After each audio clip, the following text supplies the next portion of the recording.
আচ্ছা ভাবি, ভাই যেদিন তোমাকে প্রথম দেখতে গেছিল সেদিন তোমার সাথে কোনো কথা বলেছে? হ্যাঁ। কি কথা ভাবি?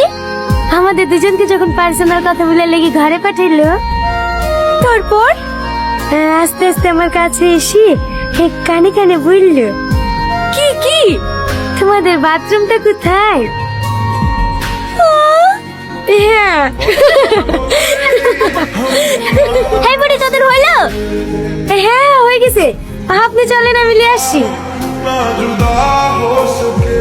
আসি তাহলে ভাই, হয়ে দিয়ে গেলে বাড়ি পানে একটু ঢুকেন, রাস্তায় রাস্তায় আবার চলে আসেন না।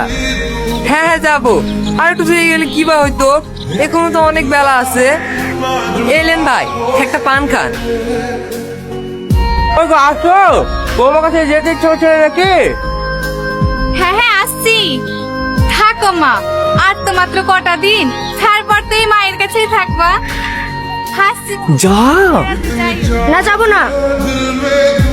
তুই আমার লক্ষ্মী বোন না, প্লিজ।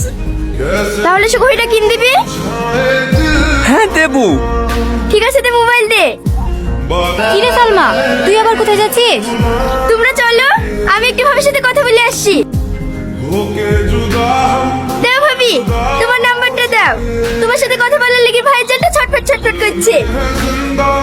যাইয়েন বেড়াতে। হ্যাঁ ঠিক আছে, ভালো থাকেন। আচ্ছা ঠিক আছে। এই লে।